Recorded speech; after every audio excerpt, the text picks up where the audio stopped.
छोटे से गांव में एक बुजुर्ग आदमी हरिदास जी रहते थे।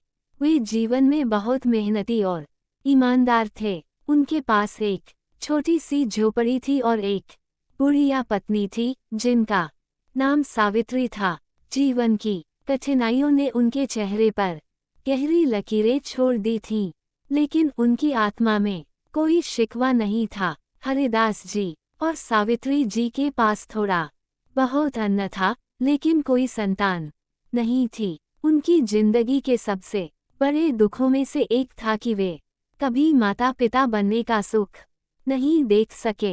हरिदास जी अक्सर भगवान से प्रार्थना करते कि उनकी छोटी सी दुनिया में खुशियां आएं, लेकिन उनके सपने अधूरे ही रह गए। एक दिन सावित्री जी बीमार पड़ गईं। इलाज के लिए उनके पास पैसे नहीं थे और वे धीरे धीरे कमजोर होती गईं।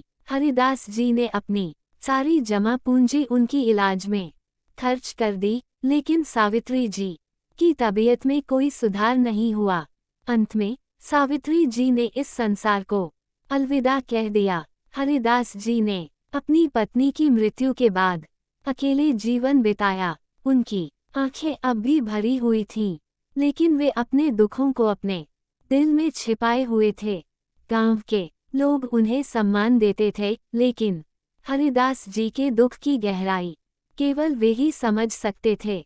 हरिदास जी की कहानी हमें जीवन की कठिनाइयों और दुखों को सहन करने की ताकत देती है। उनकी ईमानदारी, संघर्ष और सच्चाई का अनुसरण कर हम सीख सकते हैं कि जीवन की कठिनाइयों के बावजूद भी हिम्मत और आत्म संयम बनाए रखना महत्वपूर्ण है।